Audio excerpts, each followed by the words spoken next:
전라도 할머니 세 분이 노인정에서 자식 자랑을 하고 있었습니다.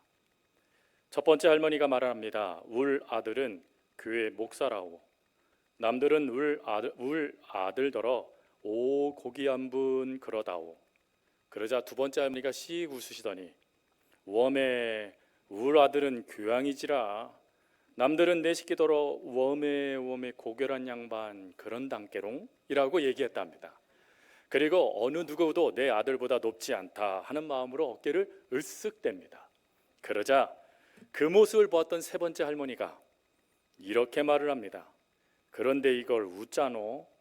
울 아들은 쇼다리에 곰보 거기다 뚱보인데 남들은 울 아들을 보면 한결같이 이러는 기라. 뭐라고 그랬을까요? 이렇게 얘기했답니다. 오 마이 갓. 어떤 왕이 그 나라의 학자들에게 인생이 무엇인가 하는 거에 대하여 연구하고 그 연구된 결과를 갖고 오라라고 명령을 내립니다. 그러자 학자들은 오랜 세월을 거쳐서 인생이 무엇인가 하는 논문을 장대하게 작성을 하고 그리고 나귀에 싣고 그리고 왕 앞에 오게 되어집니다. 근데 왕이 그 시간 동안 늙게 된 거예요. 그러니 그것을 다 읽을 수 없으니 간단하게 정리해서 한 권의 책으로 만들어 갖고 와라 라고 명령을 또 내립니다. 그러자 그 명령에 학자들은 즉시 또 몇 년 동안 연구를 하여 그 방대한 논문을 한 권의 책으로 인생이 무엇인가에 대한 책을 만들게 됩니다. 그리고 그 기쁨 가운데 왕 앞에 나와왔는데 문제는 시간이 또 지나다 보니까 왕이 이제는 어전이 아닌 침상에서 이 학자들을 맞이하게 되어졌습니다. 그곳에서 왕은 누워 있으며 숨을 가쁘게 내쉬고 있었습니다. 그러면서 또 신하애들에게 또 이렇게 얘기했습니다. 내가 그것을 다 읽을 시간이 없으니 그 책의 내용을 짧게 한 줄로 내게 이야기하거라 라고 말이죠. 그러자 이 이야기를 듣자 학자들은 즉시 모여서 서로 이야기를 주고받고는 한 학자가 왕 앞에 나와 왕 귀에다가 큰 소리로 이렇게 말을 했습니다. 전하, 인생은 태어나서 늙고 병들고 죽어가는 것입니다. 그러자 그 왕은 빙그레 미소를 지으면서 인생 그런 거구먼 하고는 숨을 거두었다라는 이야기이죠. 인생은 태어나서 늙고 병들고 죽을 수밖에 없는 게 인생이라는 아주 짤막한 이야기의 내용입니다. 이 말씀의 이 내용에 동의하듯이 구약 성경의 모세라고 하는 인물은 시편 90편에 이런 말로 인생을 또 이야기했습니다. 시편 90편 10절 말씀 우리의 연수가 70이요 강건하면 80이라도 그 연수의 자랑은 수고와 슬픔뿐이요 신속히 가니 우리가 날아가니이다. 여기서 인생을 뭐라고 표현하고 있냐면 인생은 태어났는가 싶더니 이제는 백발의 노인이 된 것처럼 세월이 훌쩍 화살처럼 날아가는 것이 인생이다라고 말을 하고 있는 것입니다. 근데 그런 인생에 기쁘고 즐겁고 감사한 것만 많으면 얼마나 좋겠습니까? 근데 모세는 뭐라고 얘기하고 있냐면 그것이 아니라 인생은 수고와 슬픔이다라고 말을 하였다라는 것이죠. 여러분 수고와 슬픔이라는 이것을 또 다른 표현으로 인생은 짐을 지는 것이다 라고 표현할 수 있습니다. 우리들은 행복하고 즐겁고 감사하고 기쁜 삶을 살아가는 것도 맞습니다.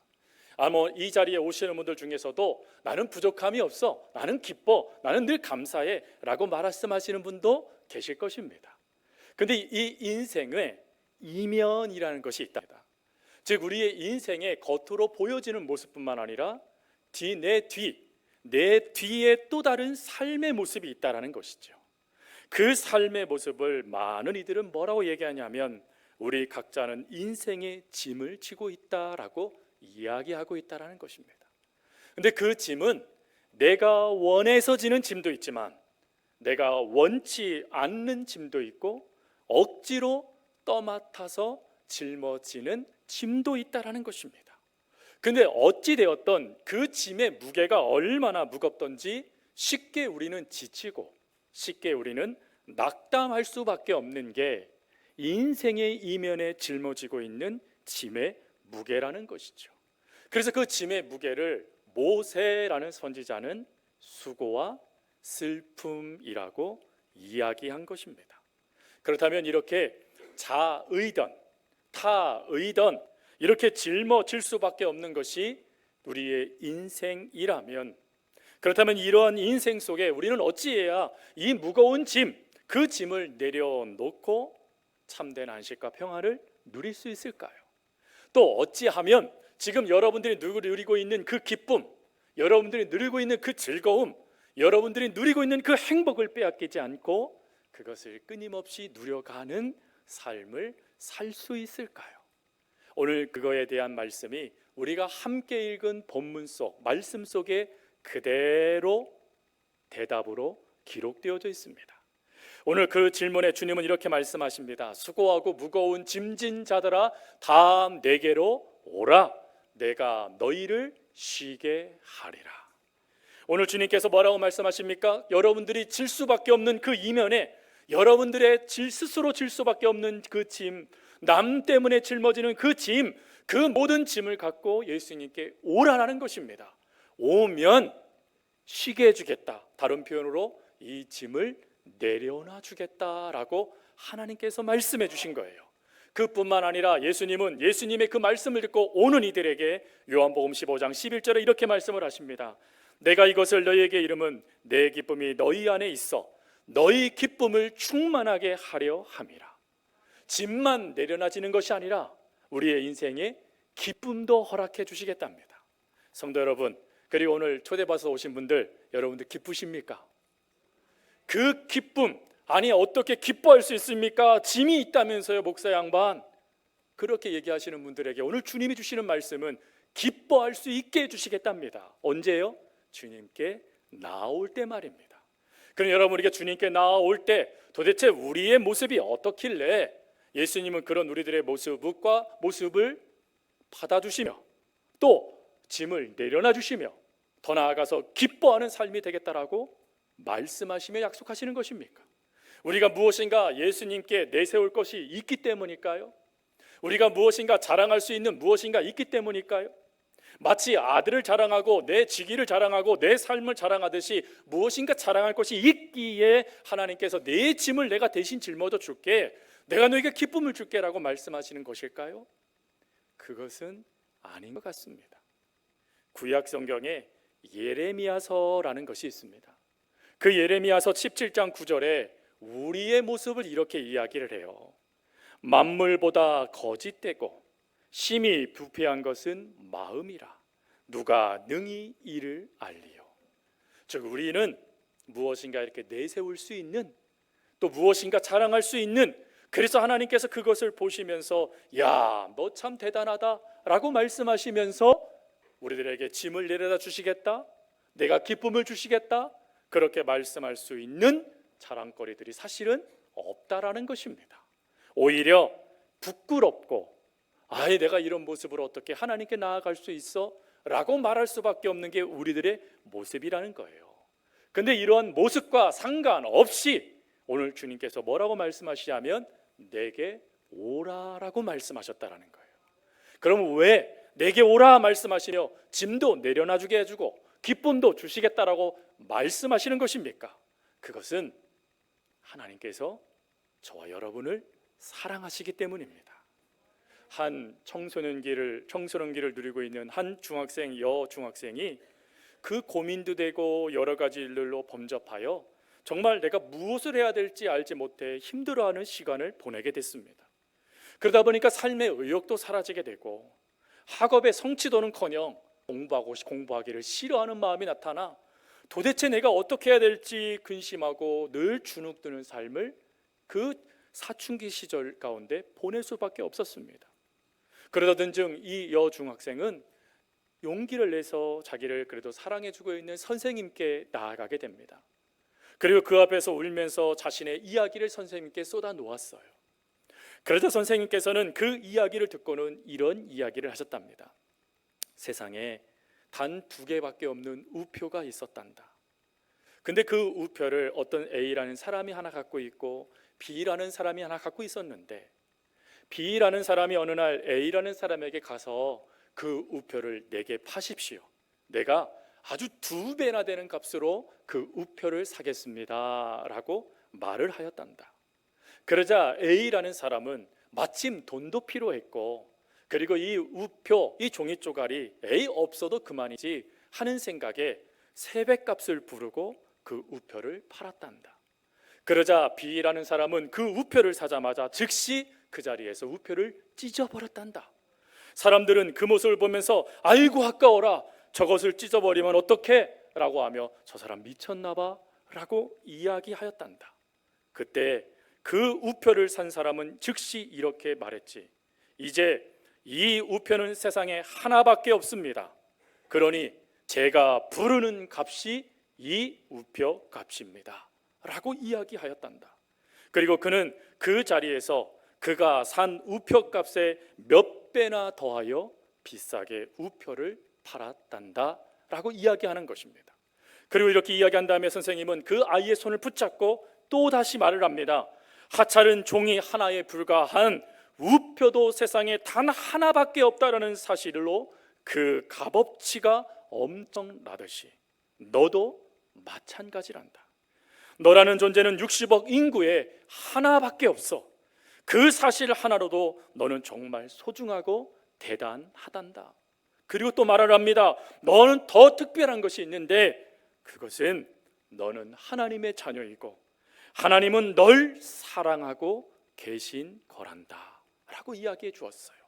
그러자 이 아이의 눈이 커지더니 제가 하나님의 자녀라고요? 저 같은 것을 하나님이 사랑하신다고요? 하면서 울기 시작하더라 합니다. 성도 여러분, 그리고 오늘 이 예배의 자리에 참여한 초청받아 오신 분들, 여러분들을 향한 하나님의 마음은 사랑의 마음입니다. 하나님은 저와 우리 교우들만 사랑하는 것이 아니라 오늘 이 예배 자리에 처음 나온 여러분 모두를 사랑하십니다. 그것이 하나님의 마음이에요. 그 마음을 예수님은 요한복음 3장 15, 16절, 17절에 이렇게 말씀을 하셨습니다. 하나님이 세상을 이처럼 사랑하사 독생자를 주셨으니 이는 그를 믿는 자마다 멸망하지 않고 영생을 얻게 하려 하심이라. 하나님이 그 아들을 세상에 보내신 것은 세상을 심판하려 하심이 아니요 그로 말미암아 세상이 구원을 받게 하려 하심이라. 하나님이 사랑하신답니다. 그럼 여러분, 하나님께서 여러분들을 사랑하시는 그 사랑을 빼앗을 수 있는 사람들이 있을까요? 하나님이 여러분들을 사랑한다라고 말씀하신 그 사랑을 무효화할 수 있는 사람들이 있을까요? 성경은 이렇게 말씀을 하십니다. 로마서 8장 38절 39절 말씀, 내가 확신하노니 사망이나 생명이나 천사들이나 권세자들이나 현재일이나 장래일이나 능력이나 높음이나 기쁨이나 다른 어떤 피조물이라도 우리를 우리 주 그리스도 예수 안에 있는 하나님의 사랑에서 끊을 수 없느니라. 어느 누구도 하나님의 사랑에서 끊어낼 수 있는 자가 없다라는 것이에요. 여러분, 이렇게 우리를 사랑하시는 하나님이 저와 여러분들을 위해서 예수 그리스도를 보내주셨고 그 예수님의 음성을 듣고 나아가는 자들에게 하나님의 사랑 안에 거할 수 있는, 그 사랑 안에서 누리고 기뻐할 수 있는 은혜를 주시겠다라고 약속하신 것입니다. 그리고 이 약속은요, 세월이 흘러 모든 상황이 변화되어져도 우리 하나님은 개의치 아니하시고 늘 한결같은 사랑으로 저와 여러분들을 사랑하십니다. 그뿐만 아니라 때로는 우리가 실수할 수 있잖아요. 때로는 우리가 남들이 말하는 죄를 범할 수도 있습니다. 그러나 그런 모습일지라도 다시금 예수님께로 돌이키기만 하면 우리 주님은 용서해 주세요. 그리고 그 넓은 품에 저와 여러분들을 끌어안아 주시고 귓전에 말씀을 하십니다. 내가 너를 사랑하고 있단다 말씀해 주신다라는 거예요. 그러니 여러분, 이 말씀을 믿는다라면, 그리고 그 말씀을 듣기를 원하신다라면 수고하고 무거운 짐진 자들아 다 내게로 오너라 내가 너희를 쉬게 하리라 하시는 이 말씀에 우리는 반응할 수 있어야 되겠다라는 것입니다. 그리고 이렇게 우리가 주님 앞에 그 모습 그대로 나아가며 예수님의 그 음성에 네라고 대답하며 나아가는 그 모습을 우리 하나님은 기뻐하여 주십니다. 특별히 구약 성경에 보면 스바냐서 3장 17절이 있는데 그 구절은 이렇습니다. 너희 하나님 여호와가 너희 가운데 계시니 그는 구원을 베푸실 전능자이시라. 그가 너로 말미암아 기쁨을 이기지 못하시며 너를 잠잠히 사랑하시며 너로 말미암아 즐거이 부르며 기뻐하시리라. 여러분, 우리 주님이 하나님의 음성을 듣고 나아가는 여러분들, 하나님의 그 말씀을 듣고 그 모습 그대로 나아가는 그 모습을 보시면서 뭐라고 말씀하신다고요? 내가 기쁘다, 내가 즐겁다라고 말씀하시며 여러분들을 향하여 하염없이 웃어주신다라는 것입니다. 그러나 이러한 말씀을 들음에도 불구하고 혹 이렇게 생각하시는 분들이 있을 줄 모르겠습니다. 하나님, 나는요 아직도 술을 못 끊었어요. 하나님, 나는요 아직도 담배를 못 끊었어요. 하나님, 나는요 또다시 죄를 너무 쉽게 지어요. 하나님, 나는요 저 교우들처럼 살 수도 없어요. 그리고 하나님, 나는요 너무 바빠요. 그래서 도무지 하나님을 믿을 수 없어요 라고 혹 멈추고자 하는 마음이 발동되시는 분들에게 제가 드리고 싶은 말씀은 멈추지 마십시오. 그 모습 그대로를 가지고 하나님께로 나아가십시오. 사도 바울은 고린도 전서 7장 24절에 이렇게 말을 했습니다. 형제들아, 너희는 각각 부르심을 받은 그대로 하나님과 함께 거하라. 그 모습 그대로 하나님 안에 거하면 된다라는 것입니다. 여러분, 그 모습 그대로 하나님께 거하는 삶과 그 모습을 그대로 거하지 못하고 멈춰서는 사람의 예를 우리는 나폴레옹과 톨스토이라는 작가를 통해서 이야기할 수 있습니다. 여러분, 나폴레옹은 우리가 잘 알고 있듯이 유럽을 전쟁의 소용돌이로 내몰았던 인물입니다. 근데 그가 승승장구할 것 같았지만 워털루 전투에서 대패하게 되어지고, 그리고는 어찌 됩니까? 1810년 세인트 헬레나 섬이라는 곳에 유배당하게 되어졌습니다. 그 유배된 그곳에 한 기자가 어렵사리 찾아가서 나폴레옹과 인터뷰를 하게 됐습니다. 그리고는 그 인터뷰에서 이렇게 말을 합니다. 당신의 인생을 회상할 때 가장 행복했던 순간이 언제였습니까? 그 이야기를 듣자 나폴레옹은 백발을 날리며 눈을 지그시 감은 채 눈물을 흘리기 시작했습니다. 그리고는 그는 이렇게 말을 했답니다. 스위스의 알프스 산맥을 넘을 때였지. 잠시 전투가 그친 어느 주일 아침이었는데 산 아래 조그만 교회에서 종소리가 울려왔지. 그 소리에 이끌려 교회로 들어갔다네. 나는 그때 눈물을 흘리며 인생 최고의 행복을 맛보았다네 라고 이야기했습니다. 성도 여러분, 그리고 오늘 초대를 받아오신 귀한 하나님의 사람들 되신 여러분들, 만약 나폴레옹이 그 조그만 교회 안에서 주어진 그 행복을 놓치지 않았다라면, 만약에 나폴레옹이 그 조그만 교회 안에서 그를 부르시는 주님의 음성에 행복해하며 주님께 나아갔다라면 어떻게 되었을까요? 그의 인생이 후회의 눈물을 흘리는 인생으로 결론되었을까요? 우리는 조심스럽지만 영국의 작가이면서 목회자인 존 버년의 철로 역정을 통하여 그 답을 어느 정도 찾을 수 있습니다. 이 책의 주인공은 크리스천입니다. 근데 이 크리스천의 등에 그리고 어깨에 정말 그가 상상할 수 없는 높이 올려진 무거운 짐이 그의 어깨와 등에 짊어져 있었습니다. 도무지 그 무게를 감당할 수 없어서 그의 등은 자동적으로 굽어지게 됐고 그의 머리는 땅만 바라볼 수밖에 없는 상태가 되어졌습니다. 그 짐을 해결하고자 부단히 애를 썼고 심지어 가족들도 그 짐을 좀 대신 짊어져 주겠다라고 함께 달려붙었지만 안타깝게도 그 짐이 내려놔지지 못했습니다. 그는 어쩔 수 없이 걷기 시작했고 그리고 걷다 보니 높은 언덕배기가 눈앞에 나타나기 시작했습니다. 힘들었습니다. 고통스러웠습니다. 숨이 차기 시작했습니다. 그래도 그는 그 짐을 내려놓을 수 없어서 그 짐을 짊어지고 그 산을 언덕바지를 오르게 되어졌어요. 그리고 딱 돌아가는 그 순간, 언덕바지로 올라가는 그 순간에 두 가지가 그의 눈에 들어왔습니다. 하나는 십자가였고 하나는 십자가 뒤에 입을 벌리고 있는 무덤이었습니다. 그는 이 길을 가야 되는 것이 나의 운명이라 여겨 되어져 그 걸음의 발걸음을 옮깁니다. 그런데 놀라운 것은 그가 십자가에 그 십자가 서 있는 그 자리로 가게 되어졌을 때 그 십자가 아래에서 그의 어깨와 그의 등을 짓눌렀던 그 짐이 벗겨지더라는 것입니다. 그리고 더 놀라운 것은 그 벗겨진 짐이 사라져 보이지 않게 됐다라는 거예요.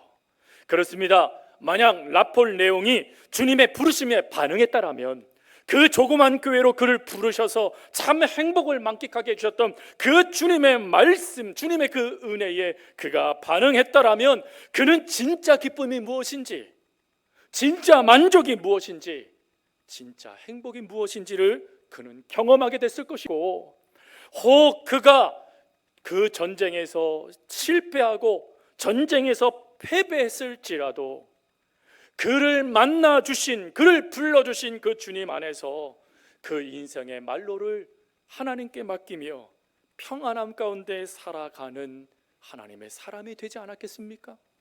그러나 그 만남의 자리로 부르시는 주님의 그 역사에 나폴레옹은 제대로 반응하지 못합니다. 그 결과 눈물만 흘리는 말년, 쓸쓸히 잊혀져가는 인생이 되고 말았다라는 것입니다. 그러나 반대로 주님의 부르심에 응답한 한 사람, 바로 여러분 전쟁과 평화, 그리고 안나 카레니나 부활이라는 책을 쓴 톨스토이는 그를 부르신 주님의 그 부름에 반응을 합니다. 그래서 그 반응 가운데 그가 쓴 책이 신앙론이라는 책입니다. 그는 그 책에 주님의 부르심에 자기가 반응하면서 그리고 깨달은 은혜를, 자신의 고백을 그 책에 적어 놓았어요. 그 책에 이런 구절이 있습니다.